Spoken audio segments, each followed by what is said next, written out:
വിശ്വംസിഹായിൽ സ്നേഹം നിറഞ്ഞവരെ, ഇത് സമുദായ ശാക്തീകരണത്തെക്കുറിച്ചുള്ള ഒരു ബോധവൽക്കരണമല്ല. നമ്മൾ 2026 നടത്തുവാനായിട്ട് ഉദ്ദേശിക്കുന്ന സമുദായ ശാക്തീകരണ വർഷത്തിൻ്റെ ആ ഒരു പ്രൊജക്റ്റ് ഫ്രെയിം ഇവിടെ സഭയുടെ മുമ്പിൽ പ്രത്യേകമായിട്ട് അവതരിപ്പിക്കുകയാണ്. നമ്മുടെ മാർത്തോമാ ശ്ലീഹ കേരളക്കരയിലെ ഒരു മരം നട്ടു. ആ മരം ഇന്ന് വളർന്ന് ഫലങ്ങളൊക്കെ ചൂടി വളരെ മനോഹരമായിട്ട് നിൽക്കുകയാണ്. പുറത്തു നോക്കിയാൽ ധാരാളം വൈദികരും സിസ്റ്റേഴ്സും സഭാ സംവിധാനങ്ങളും ഒക്കെ വളരെ പഴങ്ങളൊക്കെയുള്ള വളരെ നല്ലൊരു മരമാണ്. എന്നാൽ നമ്മൾ അടുത്തേക്ക് ചെന്ന് നോക്കുമ്പോൾ നമുക്ക് അതിൽ ധാരാളം വേര് ചീയലും ഇലപ്പുള്ളി രോഗവും നാമ്പടയ്ക്കലും ഒക്കെ കാണാനായിട്ട് സാധിക്കും. അതുകൊണ്ട് നമ്മൾ ഈ ഒരു സമുദായ ശാക്തീകരണ വർഷത്തിൽ നമ്മൾ ചെയ്യാനായിട്ട് പോകുന്ന കാര്യം എന്താണെന്ന് ചോദിച്ചാൽ, നമ്മൾ ഇതിന് ചില മരുന്നടിക്കുക, ചില വളവിട്ട് കൊടുക്കുക, ഇങ്ങനെയുള്ള അത്യാവശ്യ കാര്യങ്ങളാണ് നമ്മൾ ഈ ഒരു വർഷത്തിൽ പ്രധാനമായിട്ടും ചെയ്യാനായിട്ട് പോകുന്നത്. നമ്മുടെ സഭയ്ക്ക് അല്ലെങ്കിൽ ഇത്തര സമുദായത്തിന് പ്രശ്നങ്ങളുണ്ട് എന്നുള്ളത് നമ്മൾ എവിടെ നിന്നാണ് മനസ്സിലാക്കിയത്? നമ്മൾ ആരെങ്കിലും പറഞ്ഞു കേട്ടതോ ഊഹാഭോഗങ്ങളുടെ അടിസ്ഥാനത്തിലല്ല. സർക്കാർ നടത്തിയ സെൻസസുകൾ 2011, പിന്നെ സർക്കാരിൻ്റെ ജനനമരണ രജിസ്റ്റർ ആനുവൽ വൈറ്റൽ സ്റ്റാറ്റിക്സ് 2005 മുതൽ 2023 വരെയുള്ളത്, പിന്നെ അതുപോലെ തന്നെ ലേബർ ഫോഴ്സ് സർവേ കേന്ദ്ര സർക്കാർ നടത്തുന്നത്, അതുപോലെ തന്നെ KMS Kerala migration survey CDS എന്ന് പറയുന്ന തിരുവനന്തപുരത്തുള്ള സെൻറ്ററുകൾ നടത്തുന്നത്, ഇവയുടെ പഠനങ്ങൾ അതുപോലെ തന്നെ നമ്മളെ സഭാതലത്തിൽ നമ്മളെ വിവിധ രൂപതകളിൽ നടത്തിയിട്ടുള്ള സർവേ, പറോക്ക് സഭ മുഴുവൻ നടത്തിയിട്ടുള്ള sample survey, JB Koshy commission നിവേദനം കൊടുക്കുന്നതിനായിട്ട് എല്ലാ രൂപതകളിലും നടത്തിയിട്ടുള്ള വിവിധ പഠനങ്ങൾ, അതുപോലെ തന്നെ സ്വതന്ത്ര സംഘടനകളും കർഷക സംഘടനകളും ഒക്കെ നടത്തിയിട്ടുള്ള പഠനങ്ങൾ, ഇവയുടെ അടിസ്ഥാനത്തിൽ നമുക്ക് മനസ്സിലായ കാര്യം എന്താണെന്ന് ചോദിച്ചാൽ, നമുക്ക് ഇത്രയും മേഖലകളിൽ ജനസംഖ്യ, സമ്പത്ത്, പ്രത്യേകിച്ച് കൃഷി, തൊഴിൽ, വിദ്യാഭ്യാസം, ന്യൂനപക്ഷാവകാശങ്ങൾ, രാഷ്ട്രീയ ഭരണ പങ്കാളിത്തം, മാധ്യമ പ്രതികരണ മേഖല, സാമൂഹ്യനീതി, സാമൂഹ്യക്ഷേമം, നമ്മുടെ കുടുംബ ബന്ധങ്ങൾ, ആരോഗ്യം, ഇത്തരം മേഖലകളിലെ വളരെ പ്രത്യേകമായിട്ട് നമുക്ക് പിന്നോക്കാവസ്ഥ ഉണ്ട് എന്ന് നമ്മളെ കണ്ടെത്തി. ഈ ഒരു പിന്നോക്കാവസ്ഥ നമ്മളെ സിറോ മലബാർ സിനഡിന് നമ്മളെ റിപ്പോർട്ട് ചെയ്തപ്പോൾ സഭ സിനഡ് പ്രത്യേകിച്ച് JB കോശി കമ്മീഷൻ്റെ പശ്ചാത്തലത്തിൽ സർക്കാർ നിവേദനങ്ങൾ സമർപ്പിക്കുന്നതോടൊപ്പം തന്നെ നമ്മൾ സഭാ കൂട്ടായ്മയ്ക്ക് പരിഹരിക്കാനായിട്ട് എന്ത് ചെയ്യാനായിട്ട് സാധിക്കും എന്ന് ചിന്തിക്കുകയും അതിനായിട്ട് സിറോ മലബാർ പബ്ലിക് അഫയേഴ്സ് കമ്മീഷനെ ചുമതലപ്പെടുത്തുകയും ചെയ്തു. ഇതിൻ്റെ അടിസ്ഥാനത്തിൽ കമ്മീഷൻ 2023 ഒരു സമുദായ സമുദ്ധാരണ കർമ്മ പദ്ധതി ഉണ്ടാക്കി സിനഡിനെ സമർപ്പിക്കുകയും സിനഡ് ചർച്ച ചെയ്യുകയും ചെയ്തു. തുടർന്ന് 2024 പാലായിൽ നടന്ന മേത്തർ എപ്പിസ്കോപ്പൽ അസംബ്ലിയിലെ സമുദായ ശാക്തീകരണം ഒരു വിഷയമായിട്ട് ഉൾപ്പെടുത്തുവാനായിട്ട് സിനഡ് തീരുമാനിക്കുകയും ആ അസംബ്ലിയിൽ അതിൻ്റെ ചർച്ചകൾ നടത്തുകയും ചെയ്തു. തുടർന്ന് 2025 ജനുവരി സിനഡ് 2026 സമുദായ ശാക്തീകരണ വർഷമായിട്ട് പ്രഖ്യാപിച്ചു. നടത്തിപ്പ് ചുമതല സിറോ മലബാർ പബ്ലിക് അഫയേഴ്സ് കമ്മീഷനെ ഏൽപ്പിച്ചു. കമ്മീഷൻ വൈദികരും സന്യസ്തരും അൽമാരും അടങ്ങുന്ന ഒരു സമുദായ ശാക്തീകരണ സമിതിക്ക് രൂപം നൽകി. സമിതി അംഗങ്ങൾ പലരും ഇവിടെ ഇരിപ്പുണ്ട്. സമിതി വർഷാചരണത്തിൻ്റെ ഭാഗമായിട്ട് ഒരു കൈപ്പുസ്തകത്തിന് രൂപം നൽകിക്കൊണ്ട് ഇരിക്കുകയാണ്. തുടർന്ന് നമ്മൾ പദ്ധതിയുടെ ഫ്രെയിം വർക്കിലേക്ക് കിടക്കുകയാണ്. ഈ പദ്ധതി നമ്മളെ പ്രകാരമാണ് ആചരിക്കുന്നത്.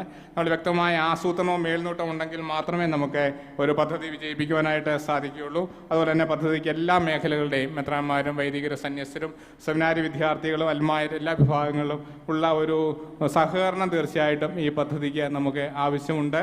തുടർന്ന് നമ്മുടെ പദ്ധതിയുടെ ഒരു വിഷൻ എന്ന് പറയുന്നത്, സമീപ ദശകങ്ങളിൽ നമ്മുടെ അംഗങ്ങൾക്ക് സമുദായ സ്നേഹം കുറഞ്ഞു, പലയിടത്തും നമ്മുടെ സമുദായം പിന്നാക്കം പോയി. ഇവയെക്കുറിച്ചുള്ള അന്വേഷണം, പരിഹാര മാർഗങ്ങളുമാണ് നമ്മളിതിൻ്റെ ഒരു വിഷനായിട്ട് കണക്കാക്കുന്നത്. തുടർന്ന് നമ്മുടെ മിഷൻ നമ്മുടെ ആളുകൾക്ക് സമുദായ ബോധം പകർന്നു കൊടുക്കുക, സമുദായ സ്നേഹം വളർത്തുക, പിന്നാക്ക അവസ്ഥയ്ക്ക് പരിഹാരം കാണുക, മുൻകാലങ്ങൾ ഉണ്ടായിരുന്നത് പോലെ സമുദായ മുന്നേറ്റങ്ങൾക്ക് നമ്മൾ വീണ്ടും തുടക്കം കുറിക്കുക. ഇതാണ് നമ്മുടെ ദൗത്യം.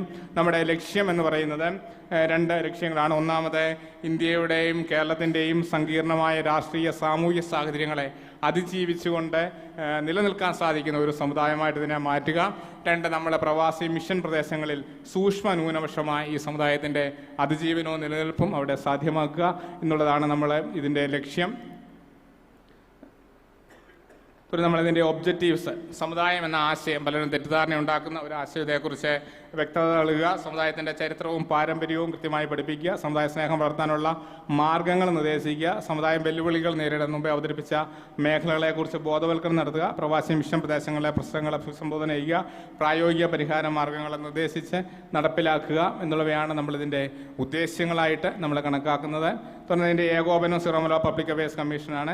പ്രധാന സഹകാരികളായിട്ട് സമുദായത്തിൻ്റെ അതിൻ്റെ സംഘടനകൾ കത്തോലിക്ക Congress, SMYM, Mathruvedi, mission league, രൂപതാരത്തിലുള്ള മറ്റ് സംഘടനകളെ, പിന്നെ സമുദായ ശാക്തീകരണ രംഗത്ത് ഓരോ രൂപതയിലും നിലവിൽ പ്രവർത്തിക്കുന്ന വിവിധ സംവിധാനങ്ങളുണ്ട്. അവയെ നമ്മളെ സഹകരിപ്പിക്കാനായിട്ട് ഉദ്ദേശിക്കുന്നു. പിന്നെ അതുപോലെ തന്നെ 3 നിർവഹണ മേഖലകളാണ്. 1 കേരള മേഖല, 2 പ്രവാസി മേഖല, 3 മിഷൻ മേഖല. ഈ 3 മേഖലകളായിട്ടാണ് നമ്മളെ ഇത് നടപ്പിലാക്കുന്നത്.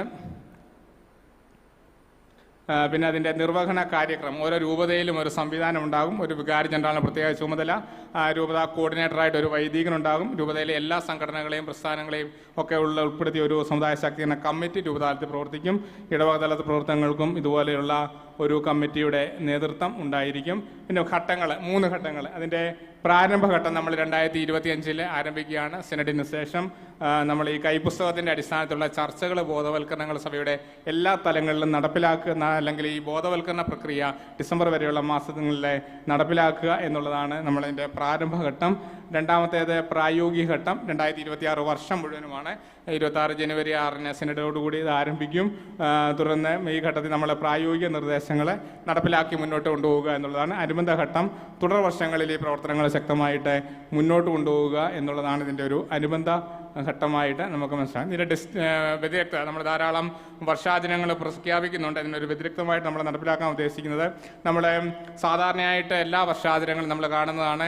നമ്മുടെ രൂപതകളിൽ സാധാരണയായി ചെയ്യുന്ന വിദ്യാഭ്യാസ, ജീവകാരുണ്യ, സാമൂഹ്യക്ഷേമ, പരിസ്ഥിതി എല്ലാ പ്രവർത്തനങ്ങളും ഈ ഒരു വർഷാചരണത്തിൻ്റെ ഭാഗമായിട്ട് അതിൻ്റെ റിപ്പോർട്ടിൽ അത് എഴുതി വെക്കും. പക്ഷേ അത് പാടില്ല, മറ്റു പ്രദേശങ്ങളിൽ വ്യത്യസ്തമാണ്. അതുകൊണ്ട് കൈപ്പുസ്തകത്തിൽ നിർദ്ദേശിച്ചിരിക്കുന്ന കർമ്മ പദ്ധതികളുടെ അടിസ്ഥാനത്തിൽ എന്തൊക്കെ ചെയ്യാനായിട്ട് സാധിച്ചു എന്നുള്ളത് മാത്രമാണ് ഇതിൻ്റെ ഒരു റിപ്പോർട്ടിംഗ് ആയിട്ട് നമുക്ക് പാടുള്ളൂ എന്നുള്ളതാണ് ഇതിൻ്റെ ഒരു വ്യതിരക്തത.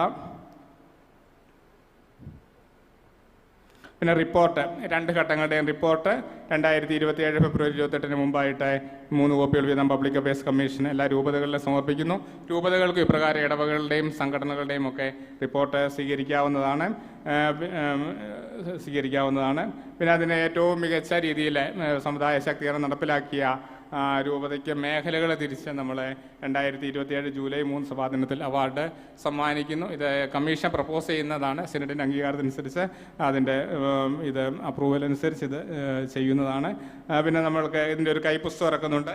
കൈപ്പുസ്തകത്തിൽ നമ്മൾ സമുദായ നാശത്തെക്കുറിച്ച് വ്യക്തത നൽകുക, ചരിത്രം, പാരമ്പര്യം, കാര്യങ്ങൾ പഠിപ്പിക്കുക, സമുദായ സ്നേഹം വളർത്താനുള്ള വിവിധ മാർഗങ്ങളെ നിർദ്ദേശിക്കുക, നമ്മുടെ വെല്ലുവിളികളെ, പിന്നെ അതുപോലെ തന്നെ നമ്മുടെ പ്രവാസി മിഷൻ പ്രായോഗിക ഇത്രയും കാര്യങ്ങളാണ് നമ്മൾ അതിൽ നടപ്പിലാക്കുവാനായിട്ട് ഉദ്ദേശിക്കുന്നത്. ഇത്രയും പറഞ്ഞുകൊണ്ട് വാക്കുകൾ അവസാനിപ്പിക്കും.